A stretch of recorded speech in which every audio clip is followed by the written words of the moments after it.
Witam. 17 marzec 2024 rok. No i idziemy do EC, chyba 4, tak to się nazywa. Nie jestem tego pewien.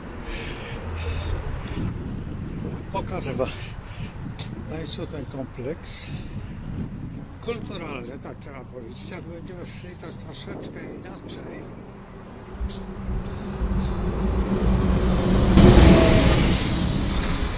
To jest oczywiście idziemy ulicą akurat Przędzalnianą ku Radości.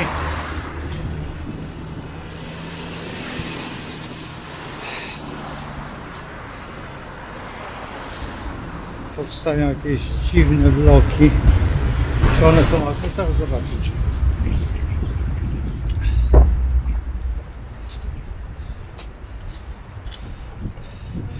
Mam tu kilku znajomych, którzy mieszkają w tych domach. Nie wiem, mnie się wydaje, że to jest ciemno. Ale niektórzy lubią ciemno. Ja też zaliczam się do tych, którzy nie za bardzo bym chciał. Znaczy, w szklanym domu mieszkać, czy przezroczystym. Ale mam takich zwolenników, którzy mają nawet takie domy i ogromne plany. Z jednej strony jest to dobre, z drugiej strony jest to niezupełnie. Każdy znak zodiaku ma swoje preferencje. Są znaki, które lubią się chwalić, a są znaki, które nie lubią się chwalić. Jeszcze od tego można uciec kwestiami ascendentu, czy też układu planetarnego. Otóż za każdym razem coś ciekawszego jest. Co jest najważniejsze w tym wszystkim, że tutaj w odpowiedzi była świetna odpowiedź o tych kurach. No, różne rzeczy można trzymać. Ja jestem ciekaw, jak wykryją na przykład kanarka, jak kanarka podatkują, albo na przykład że papuszkę falistą.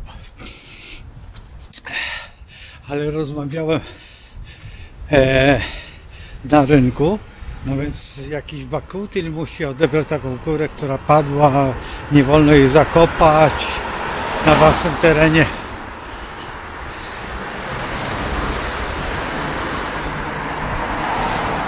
Czyżby to było to właśnie, to jest to? EC1 to jest, przepraszam, nie EC4, a EC1. Zaraz wam pokażę, będziecie mieć plakat od razu. I właśnie tutaj idę. Ale tutaj nie ma daty. Od 11 w niedzielę do 18, no tak długo to nie będę. Zobaczymy, kto tam będzie.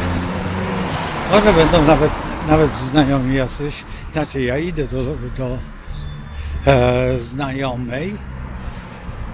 Miejmy nadzieję, że sobie porozmawiamy sekundę. I prawdopodobnie jeszcze tam kilku ma być. Tak się zastanawiam, którędy iść. EC4 sobie wymyśliłem. No proszę, jaki jest samodzielny. Ale szczerze mówiąc, byłem tam na pokazie mody i filmowaliśmy, to było chyba jakieś 4 lata temu albo 5.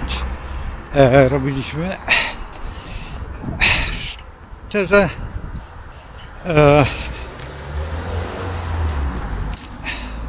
organizacja była bardzo dobra, to trzeba przyznać, ale mnie coś się nie podoba. Nie podoba mi się ta moda. No wybaczcie, ale ja wiem, że w modzie trzeba robić, ale takie pokazy, takie sztuczne, to wszystko jest i w dodatku ścigają się w przestrzeni tej odzieżowej bardzo, co nie jest dobrym. Dlaczego? Dlatego, że po pierwsze, ani się tego nie da nosić, ani to nie jest kulturowo wyobrażalne. No więc to nie za bardzo ma. Coś tutaj zaczyna też chlapać, czego bardzo nie lubię. No cóż, takie jest życie i taki jest czas. Jeszcze kawałek mamy do przejścia po to, żeby dojść. Przez ostatnie dni mało produkowałem, nieprawda, produkowałem sporo, tylko była taka sytuacja, że 2 filmy odrzuciłem i ten film, który był teraz, wczoraj chyba wydany, ten w odpowiedziach dla tego człowieka jednego, bo go zatrzymałem, dlatego że zadaje pytania nie, ale odpowiada na jakieś tematy. Nie chodzi o to, czy źle, czy dobrze, ale większość osób ma takie problemy, więc zdecydowałem, że po prostu ruszę ten temat. W pełni zastanawiałem się jak, więc sam poddałem te tytuły takie delikatne, które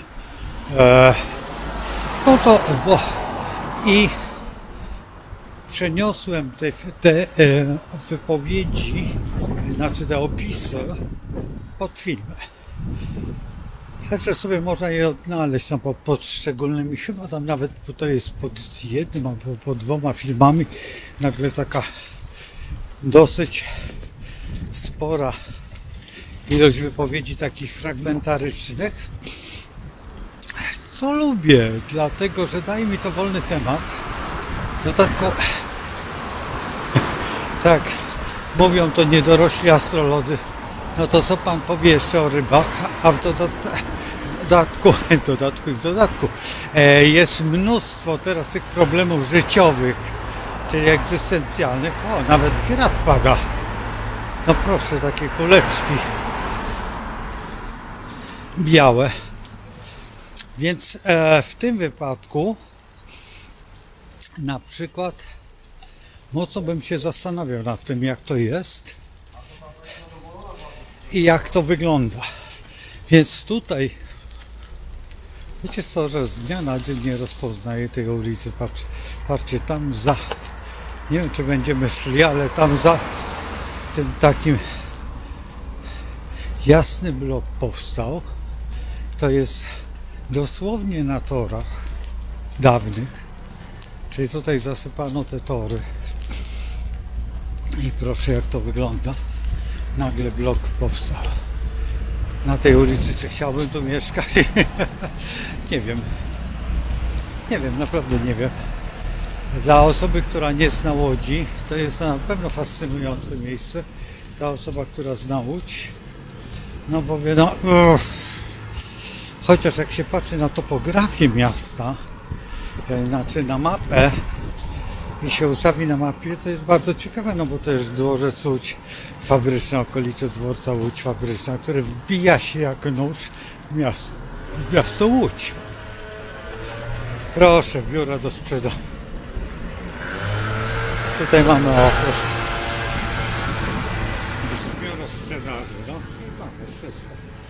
A my idziemy, tutaj właśnie jest ulica, która zmierza do Fridolina, zmierza do właśnie tego EC, a to coraz bardziej śnieży. I to tak śnieży z pełną premedytacją. Troszeczkę wygląda to, jakby ktoś szlifował styropian na budowie. I te kuleczki fruwały wszędzie. No dobra, przeżyjemy to też.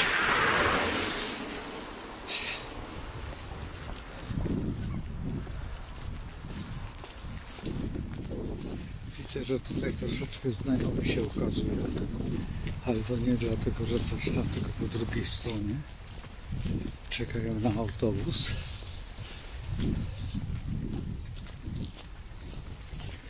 Tutaj taki stary budynek. Kiedyś koleżanka tutaj mieszkała. Nigdy nie byłam u niej, jakoś tak, bo dziewczyna odeszła do wieczności. Bardzo młoda, zupełnie niespodziewanie. Dla mnie to było szokiem.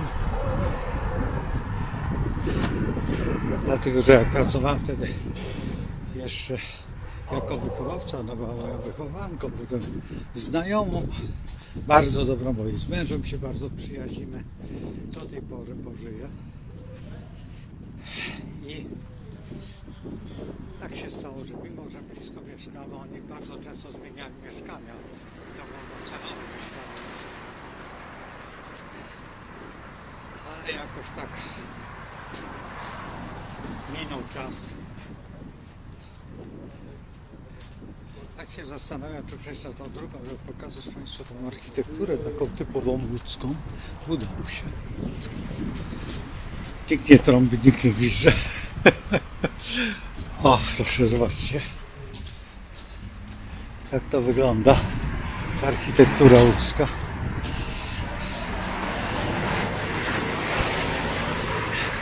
To nowy blok. Ten z tyłu już nie, ale zobaczcie w jakim stylu, jakie wysokie okna, jakie wysokie... A tutaj taki troszeczkę mniejsze. Ale jest to bardzo stare miejsce. To trzeba przyznać, że tutaj Łódź jakby... Te ulice były pierwszymi ulicami w tym mieście, jakby tutaj stąd się rozpoczęła ta cała inwazja miasta Łodzi. Ja mówię już w tym momencie, kiedy powstała Łódź przemysłowa, oczywiście nie wcześniej, bo wcześniej to zupełnie gdzie indziej to było. Ale tutaj mamy taki śmieszny budyneczek. Zobaczcie, tutaj jest ulica Wodna, ale to jest ta poprzeczna, to nie jest ta ulica. Właśnie będziemy przechodzić przez Wodną i zobaczcie, jak wygląda budynek w mieście Łodzi. I teraz zobaczcie, jak dalej. Bo dalej była kolej i magazyny kolejowe i tak to wyglądało także. A tutaj mamy tą ulicę Wodną. Na Wodnej jest właśnie, przy Wodnej jest ten ryneczek, no i kiedyś był stadion Widzewa, Łódzkiego Klubu Sportowego. Chyba to był robotniczy, jeżeli się nie mylę. Chociaż zawsze mnie się mylą te nazwy z ŁKS-em. Czy ten. A tutaj zobaczcie, taka typowa willa łódzka, których jest mnóstwo w Łodzi, w takich niespodziewanych zupełnie miejscach. Dzisiaj osamotnione, lekko zniszczone, ponieważ albo właściciele gdzieś zniknęli, tak nie chcę, bo tam człowiek stoi, może zrobić awanturę, że go filmuje, bo to dzisiaj to wiecie, modną to jest. Dawniej się wszyscy pchali pod kamery, dzisiaj uciekają spod kamer. No ale cóż, wizerunek, ale to jest takie, mnie to śmieszy, dlatego że jakby to najprościej wytłumaczyć.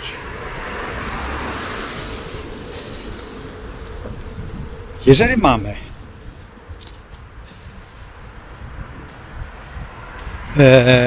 jakieś działania i chcemy się wybić, chcemy sobie stworzyć reklamę, to nagle staje nam na przeszkodzie RODO. I teraz, no, kiedy mam telefon umieszczony tutaj, no, nie mówię, że w co setnym filmie, bo to bzdura, ale w niektórych filmach jest umieszczony telefon i osoby mnie się pytają,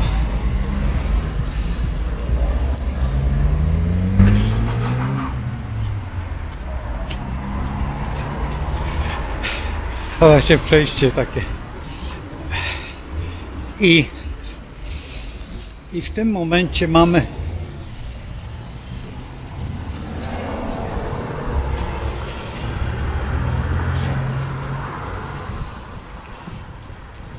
tutaj też taki blok, ja już kiedyś pokazywałem ten blok rok temu chyba, że byłem zdziwiony, że nagle powstał taki salon meblowy.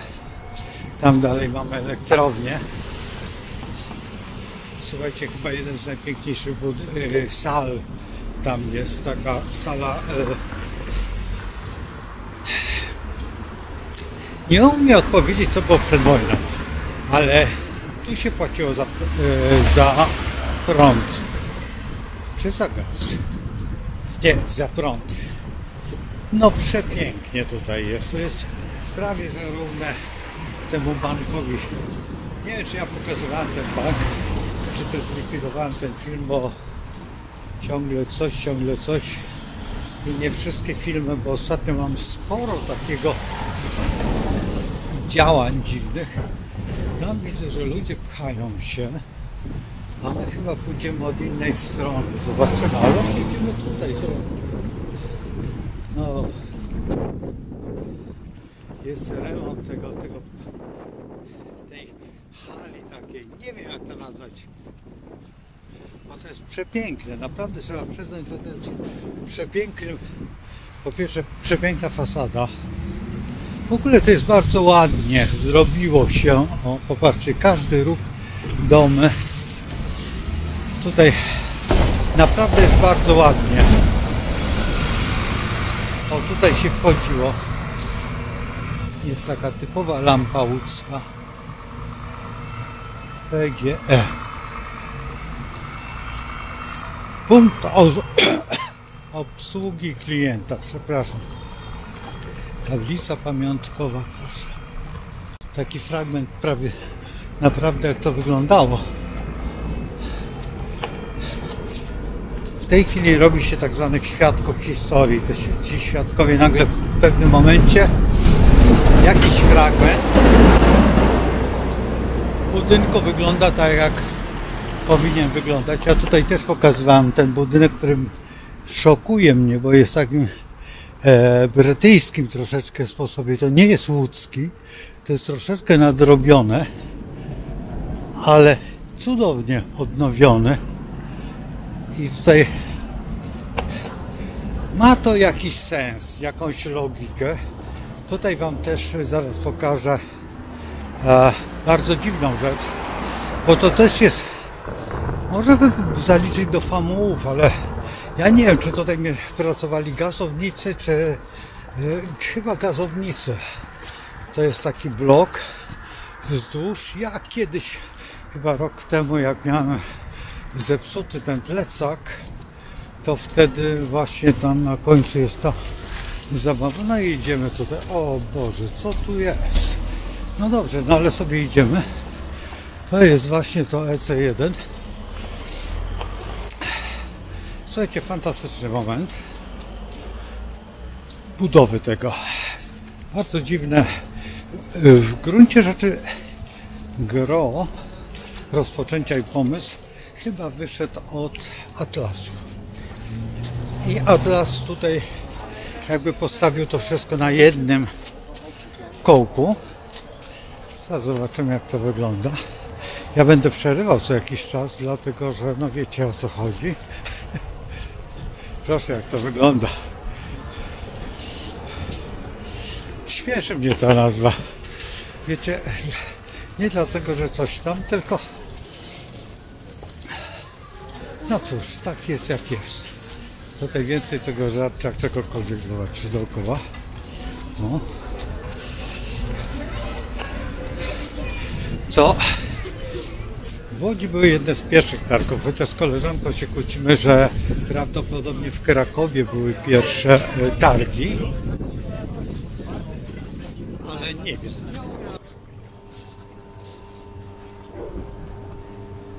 Tak, właściwie już zakończyłem. Tutaj nie robiłem sprawozdania z tego, ale za to spotkałem kilka przemiłych osób, no i właśnie u kolegi córkę, która do tego, tutaj spójrzcie jak to wygląda tutaj z perspektywy.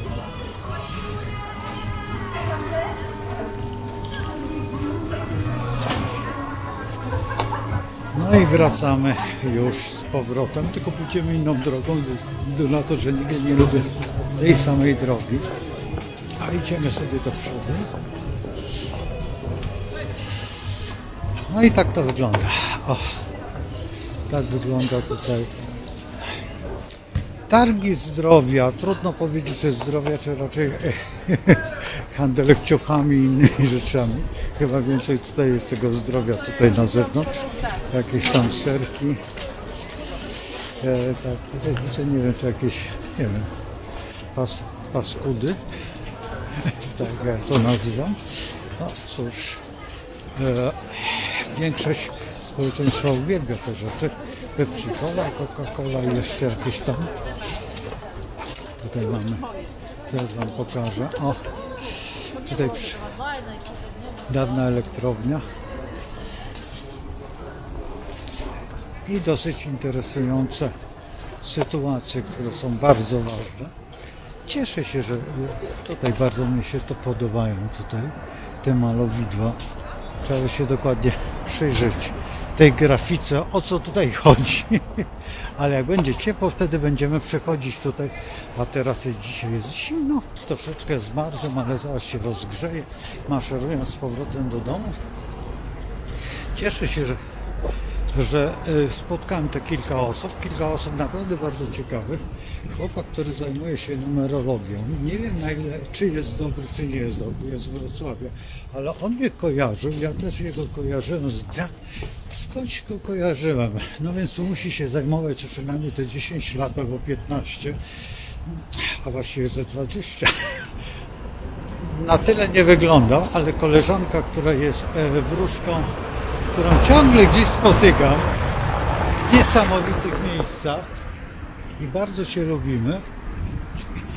Bardzo się lubimy ze względu na to, że tak, albo spotkamy się na Długim Targu w Krakowie, w Zakopanem, przepraszam, w Gdańsku, albo spotkaliśmy się w Krakowie, albo spotkaliśmy zupełnie poza omawianiem się jakimś. Co jest, uwielbiam taką rzecz. Proszę zobaczyć, taka typowa łódzka kamienica, która sobie stoi samotnie. Troszeczkę za mocno. I to jest taka typowa, gdzieś tam sobie na ulicy stoi taki kamienic w suchym miejscu. Zaraz pokażę dlaczego. Spójrzcie tam na dół, są piwnice. No, takie troszeczkę podwyższone, czy nazwijmy to suteryny. Normalnie Łódź stoi na ławach fundamentowych. Na ogół nie ma piwnic. Rzadko kiedy są, a jeżeli są, to takie płytkie. Powód? Mokry teren, bardzo mokry. I niektórzy robili te po prostu piwniczki, o tak jak tutaj, zwróćcie uwagę, tutaj też są, o.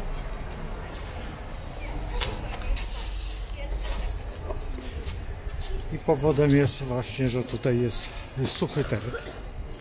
Ale ogólnie rzecz biorąc, to jest właściwie można by było powiedzieć Widzew, chociaż nie wiem, czy to jest Widzew, czy już Śródmieście. W zależności z której strony patrzymy. Ale tak to wygląda. Także targi zdrowia na przykład, no było tam kilka irytologów, widziałem tam 2 osoby, potem jeszcze tam czymś się zajmowały. Mojej kolegi córka zajmuje się energetyką i biżuterią, między innymi bardzo ładną tą biżuterię robi. Ale to wszystko pokażemy w offsetce i już umówiłem się na to. Zresztą mieliśmy kiedyś kontakt bardzo, bardzo dawno temu. Jeszcze kiedy mój kolega studiował u mnie astrologię. Jeszcze wtedy, to wtedy rozmawiałem z tą osobą. Nigdy jej nie widziałem, po raz pierwszy ją widziałem, ale faktycznie bardzo ładna dziewczyna. Tutaj trzeba przyznać.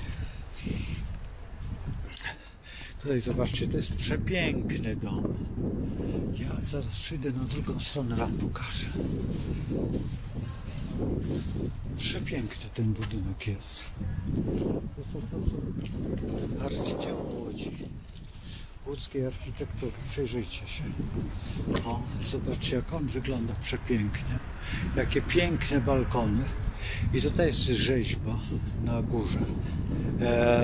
Nie zupełnie dobrze mitologicznie mogę powiedzieć, co to jest, ale powiem Wam, że ten dom jest no mało, że przepiękny, to jeszcze ma, to co wiem, bardzo ładną historię. I tutaj gdzieś, tutaj w pobliżu, nie wiem w którym miejscu mieszkała moja rodzina, ale którzy zginęli po prostu w obozie koncentracyjnym.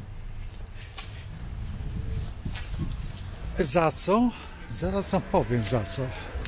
Za posiadanie, no co tu ukrywać, naszych starszych braci. Zostali wywiezieni, cały tutaj, zresztą tutaj, to co się orientuje, cały ten kwartał, znaczy nie wiem czy od tego budynku, nie umiem odpowiedzieć, ale gdzieś oni mieli tutaj, nie jestem pewien czy czasami to nie była ich fabryczka, albo ta następna, ponieważ oni byli, nie ukrywając, ale fabrykantami i zginęli wszyscy. Został tylko syn, który zmarł w 60 którymś roku, także to nie jest tak, że nie, a o tym mnie opowiadała ciocia. I byłem bardzo zaskoczony, że nigdy moi rodzice o tym nie opowiadali mnie, znaczy moja mama, bo to z mamy strony, ale jednak tak jest. I takie są tutaj historie bardzo przykre, o których się nie mówi, że tak kończyły rodziny łódzkie, bo no przykre to jest, ale jednak tak się działo. Także idziemy, teraz wam pokażę tutaj, też już kilka razy wam pokazywałem te budynki, to była kiedyś taka chińska restauracja, zresztą bardzo dobra, ale zbankrutowała. Tak to wygląda. Te domy są no, odnowione i są naprawdę prześliczne. To też jest, tak z architektury wynika, że to jest polski dom. A ten z boku już mamy balkon i nad tym balkonem nie mamy drugiego balkonu już. I zobaczcie, ten następny ma 3 balkony. No i właśnie nad balkonami nie ma balkonów. I w to, a tam zobaczcie, już podejdziemy tam za chwilę. Jest taka przerwa, taki dom bez balkonu, ale balkon jest nad balkonem. No to już wiemy, że Polak to miał ten balkon, a to jest taki, macie, taka architektura właśnie związana ze starszymi braćmi, wieże. A tutaj właśnie mamy, proszę, typowo polski dom, balkon nad balkonem. I to jest bardzo charakterystyczne. Niedługo zbliżają się właśnie te święta, które... Dobra, możemy przejść. Wszystko ok. Idziemy środkiem ulicy. Tak wygląda ulica. O, proszę. Idziemy tutaj sobie. Będziemy się kręcić. No i mamy właśnie targi za sobą. Czy warto było być na tych targach? Nie wiem. Jeżeli kogoś interesuje biżuteria, jeżeli chce coś dowiedzieć się na temat tej biżuterii ezoterycznej, czy wpływu kamieni, tutaj dużo osób na ten temat naprawdę sporo wiedziało. I faktycznie można by było powiedzieć, że posiadali wiedzę. Nie egzaminowałem ich, dlatego że tutaj z tym mężczyzną, który zajmował się numerologią, mówił, że nie zgadza się z astrologią pewne rzeczy. Współpracowałem z wieloma numerologami i jemu wytłumaczę, na czym to polega. Te różnice nigdy nie są aż tak drastyczne. Te różnice są bardzo prawidłowe i bardzo podobne, tylko że astrolodzy są na tym poziomie, albo on jako numerolog jest na złym, nie tym poziomie. Czy numerologia w tych momentach jest troszeczkę łatwiejsza. Gorsza jest w jakimś zrobieniu prognozy numerologicznej zrobienia, ponieważ tutaj numerologia już no, w zależności jaką pójdzie się techniką. Tak zresztą jak i w astrologii. W astrologii dlatego też dzielimy tę astrologię na takie, tak jak ja mówię bardzo często o tej dynamicznej astrologii, żeby się oddzielić od tej astrologii tradycyjnej, czyli tej, którą prawie 90% astrologów w Polsce zna, a następnie stosuje. Posłuchajcie, jaki szum.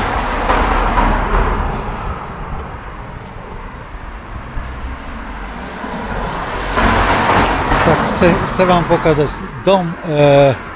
W tym domu bardzo długo mieszkali na dole Romowie. Nie wiem, co z nimi się stało. Chyba wyjechali gdzieś na zachód, ponieważ to byli bardzo, tak mnie się przynajmniej wydawało, że bogaci. A znajdujemy się na tym naszym ryneczku wspaniałym. Rynek dzisiaj, niedziela, nie funkcjonuje. Ale pójdziemy sobie tutaj jakby z drugiej strony, po to, żeby nie iść tą samą stroną. No i teraz mamy w założeniu historię tych targów. Te targi teraz będą się odbywać w Krakowie. Nawet mówiono mi, na jakiej ulicy, ale w jakim miejscu.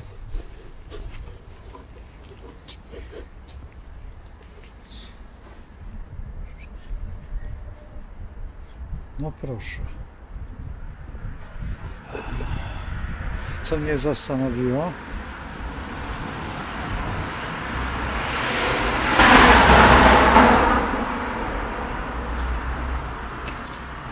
Jeden z największych skrzypków i że będzie w Łodzi. Macie nazwisko.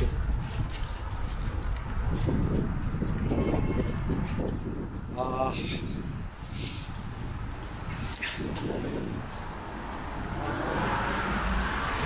Kennedy naprawdę gra cudownie na tych skrzypcach. Nie wiem, czy jest skoligacony z rodziną Kennedy. Możliwe, że tak. To irlandzka, jakby nie było rodzina. Trochę mafiozi. Kiedyś ich dziadek, znaczy dziadek, już nie dziadek, to mówimy o Johnie Kennedy, ale to jego dziadek był takim dziwnym. Zresztą która z tych rodzin nie była? A Bushowie, nie? No i to trzeba brać pod uwagę, trzeba wiedzieć o tym czasami, jak się znajdzie jakąś dobrą biografię, to ta biografia, a przydaje się przy astrologii poczytać troszeczkę tych biografii, bo potem gadamy brednie i czasami trzeba przytoczyć jakieś historie, bo wtedy jest dużo łatwiej rozmawiać. Proszę, to astrologizowanie jest tak ważne, a tutaj właśnie Salezjanie są nasi. Tutaj jest rozum, religia i miłość, hasła, które tutaj są tworzone. No, bardzo ważne hasła. Tylko tak szczerze mówiąc, rozum od religii dosyć daleko odbiega, żeby było to w tak zwanym idealnym momencie. A teraz wam pokażę tutaj właśnie to, co jest najważniejsze. Nie wiem, czy będzie widać, ale postaram się tutaj. O, ja troszeczkę przybliżę i będziemy sobie jechać tak.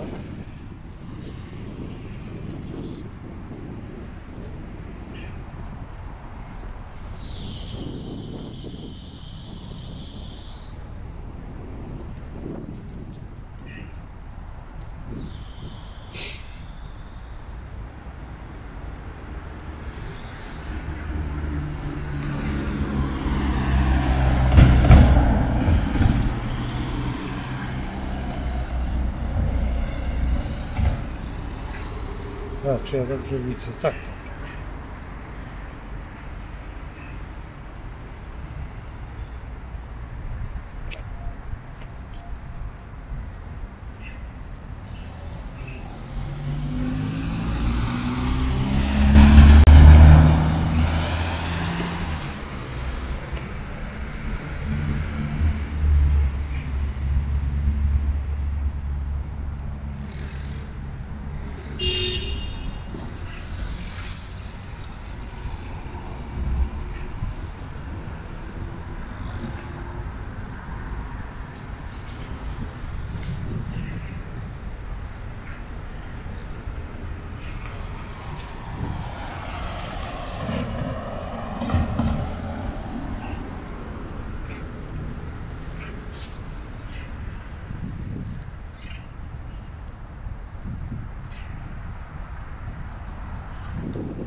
Więc widzicie, jak długo piłka nożna w Łodzi była, to faktycznie był stadion i tutaj mówimy o ŁKS-ie właśnie tutaj, tak, że to są takie chwile troszeczkę, powiedzmy, że dla kibiców zgrozy, ale dziwię się, że piłkarze nie przychodzą tutaj, kibice, i nie oddają jakiejś takiej historycznej pamięci, bo jednak te derby są Łodzi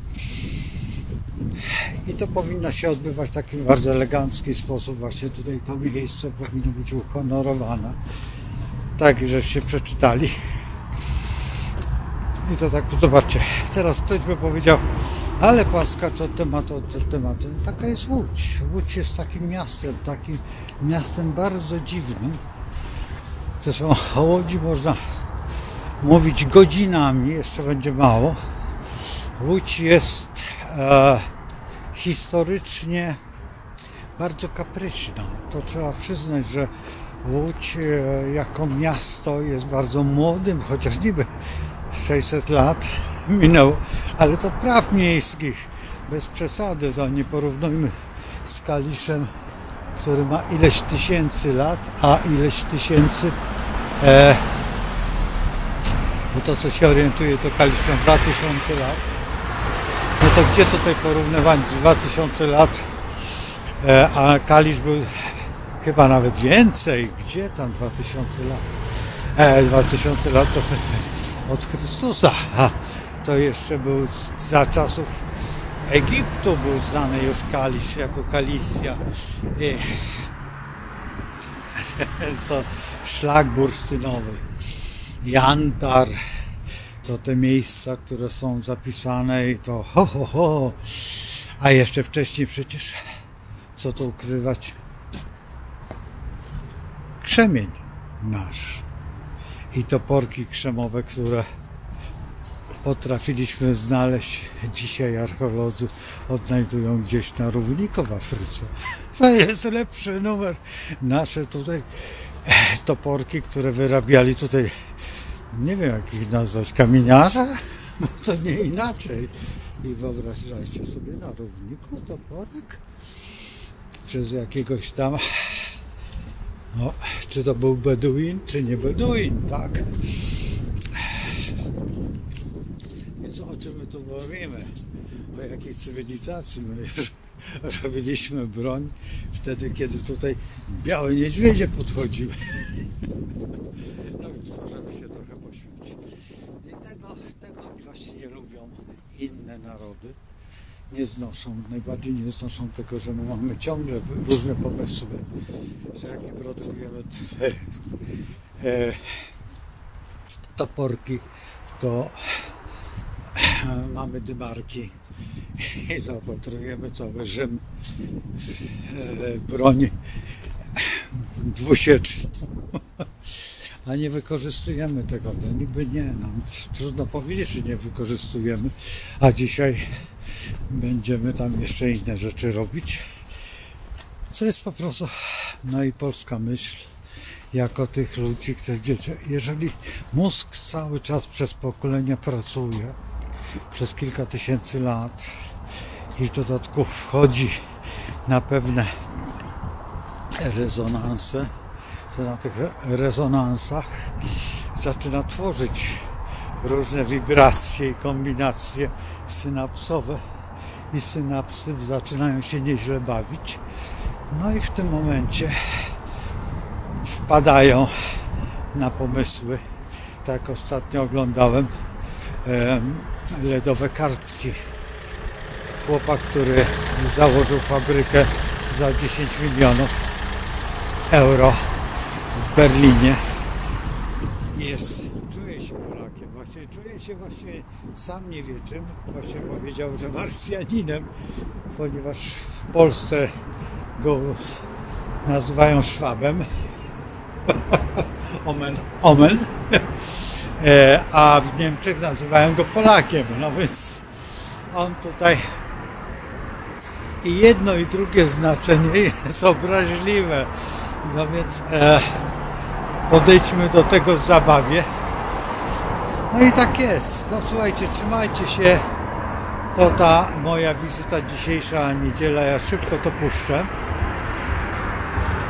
Co prawda bardzo Was proszę o subskrypcję, bardzo Was proszę o te łapki i napiszcie jakieś komentarze, dlatego że już zależy mi na pozycjonowaniu, bo rozmawiałem z koleżanką i to wszystko tutaj, co się dzieje wokół offsetki w założeniu, która już coraz bardziej dojrzewa do jakiegoś momentu kulminacyjnego. Jutro poniedziałek będę też rozmawiał na temat światłowodu. Zobaczymy, czy się uda. Jeżeli nie, no to w takim razie zakładamy tą skrętkę bladą, jak ja to nazywam, i będziemy jakoś ratować sytuację, co by było dla mnie, no, ale trudno. Robimy, technologia poszła do przodu, Dawid przyjeżdża i miejmy nadzieję, że albo na święta zdążymy, albo po świętach ruszymy. Zobaczymy. Będziemy wszystko obserwować w tym czasie i w najbliższym czasie, bo czas płynie, ale cieszę się, że na tych targach, mimo że są nowi ludzie, chociaż 2 czy 3 osoby są ze starej kadry, ta kadra się rozbiła zupełnie, już ich nie ma w ogóle. Smutne to jest, jednocześnie też tragiczne, dlatego że ja nie czuję się aż tak staro, a tutaj okazuje się, że czas szybko płynie. Do zobaczenia, do jutra.